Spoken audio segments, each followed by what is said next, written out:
Okay, now tell them, welcome to my channel. Say, welcome to my channel. No, welcome to my channel. Say, welcome to my channel. Lashes by Dev. Okay, good job. Thanks. Hey guys, welcome to my channel. It's your girl, Lashes by Dev. And today we're going to talk about the top 5 reasons your sets aren't lasting. It's gonna bring some brutal truth, like some brutal truth, Terrell. So, yeah, you might not like it, but you need to hear it. All right, let's jump in. Okay, so first on the list is glue. Now, as lash artists, I feel like we're always searching for this like magical, perfect glue. Well, it doesn't exist. Okay, glue is only perfect to you, like how you're using it, like perfect for you and your environment, basically. Other than that, I feel like all glues are relatively the same. Like the only difference is going to be like your sensitive, your clear, and then the different drying times, but they all the same. Unless you're like dark matter, which is like its own category. I don't even know. Yeah, so then there's that. But really, it's like if you're a beginner lash artist, then yeah, you're not really going to want to jump in to the half a second drying time glues. You're probably going to want to start off like 2 to 3 second.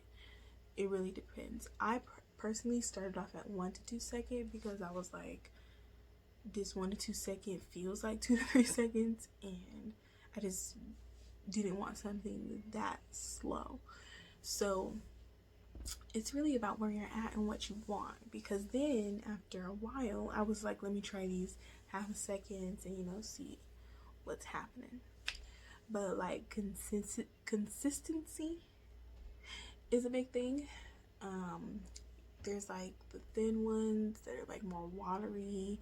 If you're not really experienced, then the glue can travel up to your tweezer and make your fans closed, and then it just gets really annoying. But yeah, you really need to find something that works for you. Speed, time, consistency, color, whatever it is, it needs to work for you. There's no magical glue. That doesn't make sense. I personally love Lyon Lash Extra Powerful Glue. It's what I use all the time. I get amazing retention on it. My fans turn out beautiful on it. I just work with it great, and it works in my humidity perfectly. So that's number 2. Number 2 is going to be humidity and temperature. Now there's a lot of glues, I feel like, for like advanced lash artists that are like in 45 to 60 humidity range. Okay, well, where I live, it only gets like 30%.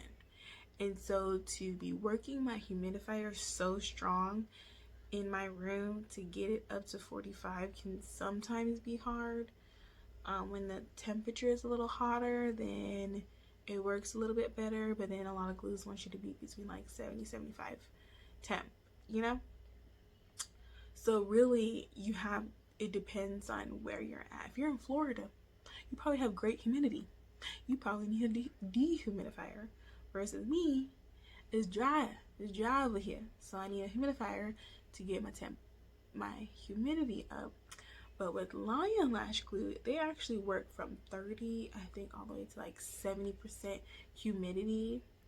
The temp is like 65 to 75. I don't know. It's a wide range, which works best with me because I just don't want to have to be struggling. I mean, and this is a very important thing because, and I feel like I also like looked out, but it's very important because when I first started lashing, I ignored this whole humidity thing. I was like, I don't know what that is. But when you ignore it, you aren't gonna have the best sets. But I was lucky, like I was saying, I got hooked on Lyon Lash from the beginning. So my sets, not to toot my own horn, but they was lasting since the beginning. Because I was already in the right humidity before I even started focusing on that, really. So it's important. It's going to make your glue dry faster. It's going to make it just work very well and not be sticky and messy and just annoying. So definitely something to look at if you guys haven't been. Read the little bottle, see what humidity it's at, see what temperature it needs to be at, see like how you're supposed to store it, because I know you're supposed to store it in like airtight container where it's cool. If you're putting it in the fridge and then you're just taking it out straight from the fridge and then trying to lash, that's not, to my knowledge, that's not going to work. It needs to be at room temp for at least 30 minutes. So don't do that. That matters for sure. And if you want it to last long, like you last the whole month instead of like 2 weeks or something, then store it properly. Just read the directions. They're there for a reason. So number 3 is placement.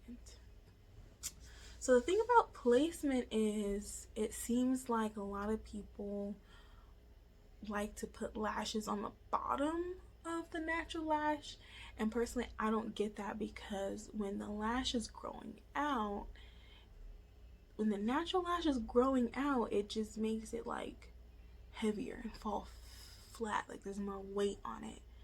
And I feel like, I feel like that's going to be damaging the natural lashes. If you're using a heavy fan, then yeah, it's heavy, it's going to be damaging. If you're putting on the bottom, then I don't know, I feel like it's just not really what's meant to be for lashing.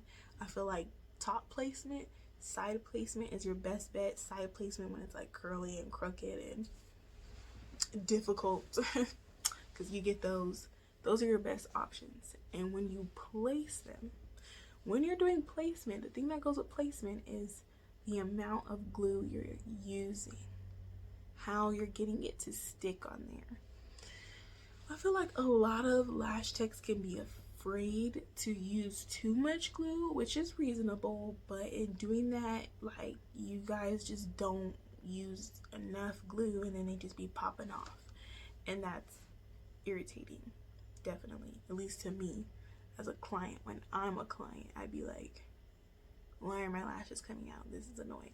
And if you guys don't have enough glue, like, you don't have enough glue on there, it's not sticking. It's like a little bit holding it together, but really it should be just bonded on there very well.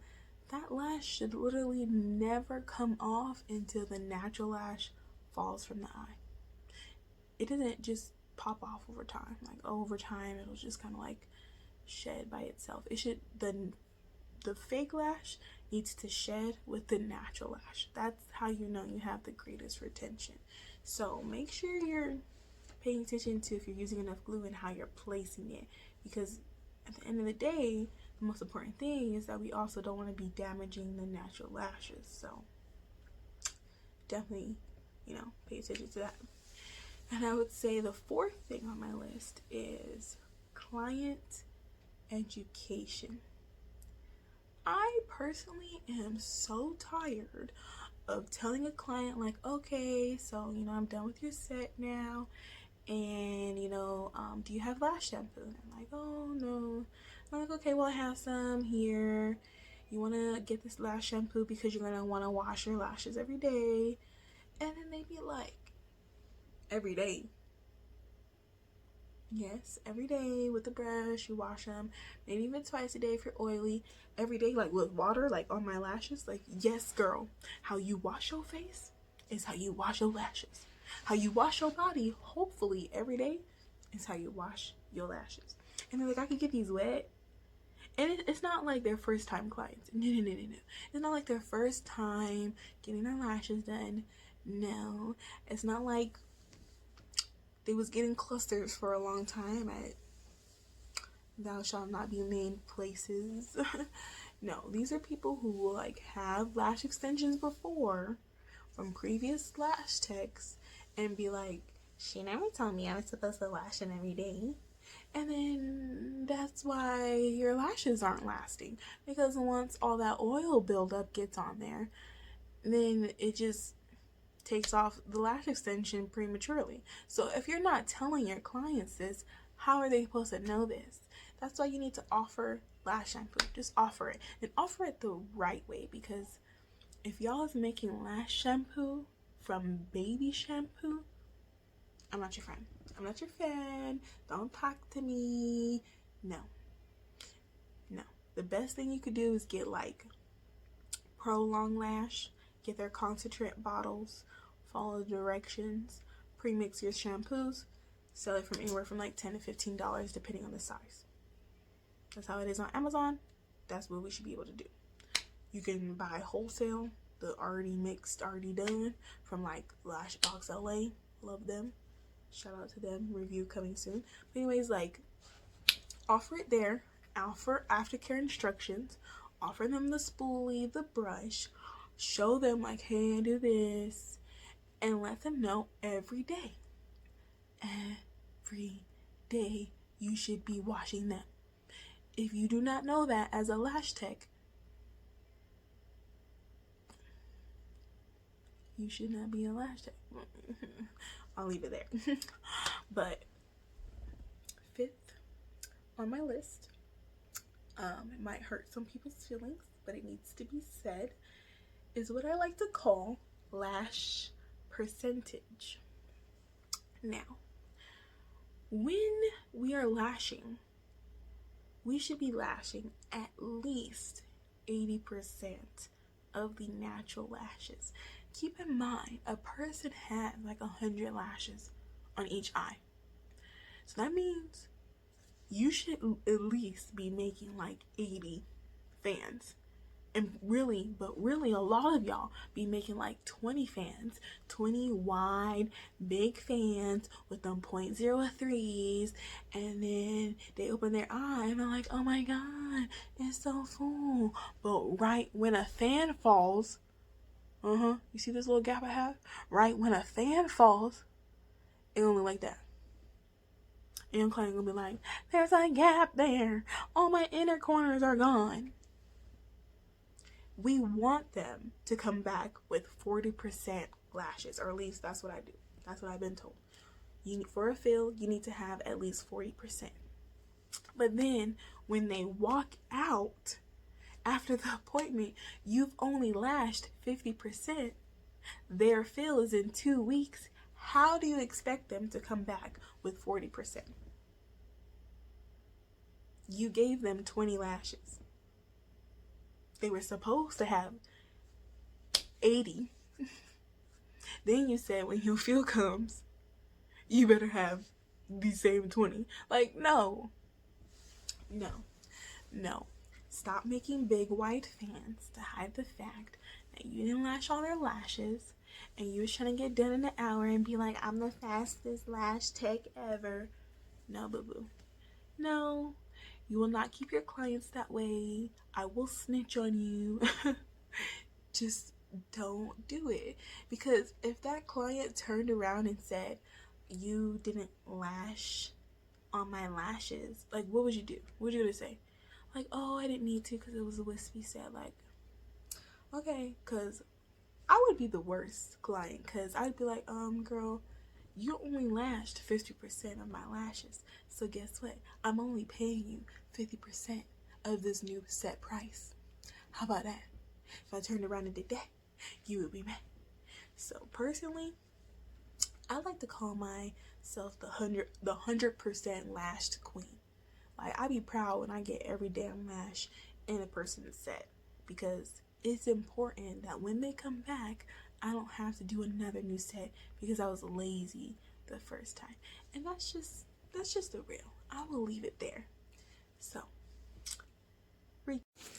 okay guys, so this recap wasn't really needed. I basically just repeated myself. So 2 main things that I wanted to talk about that I forgot is the placement. So for placement, you really want to make sure that the base of the fake lash is connected very well to the base of the natural lash. You're going to need enough glue. You're going to need to even try something called lash wrapping to really get it connected so that it's not lifting when the client is brushing their lash. Personally, for classic lashes, I like the whole natural lash to be connected to the extension if possible. Sometimes for my fan as well. It doesn't matter if the top of the lash isn't connected, just that base needs to be firmly connected to the natural lash. Another thing too that I failed to mention was, if you're a slower lash tech, it's best to very much stick with the 1 to 2 second or 2 to 3 second glues, because if you're trying to use half a second drying time glues but you're still searching for the lash and still isolating, by the time you take out that fan, if you're not ready to immediately connect it, it starts to dry, it starts to cure, and then it's just not going to connect properly. So then your retention is going to suffer. So those are just some really important tips for you guys. I really hope you're enjoying the video so far. I'm trying to give you all the information and tips that I use. I think the most important thing as well is that if you're a beginner, just take your time to learn. You don't need to rush. And let's jump into time really quick. I'm gonna come back when they see how long it's lasting. I have deadass take 3 to 4 hours on a set before and still kept that client because I had a comfortable lash bed. Their lashes lasted a long time. We had some bomb music. Oops. And it was good. It was chilling. If your work is worth it, then there's literally nothing to be worried about at all.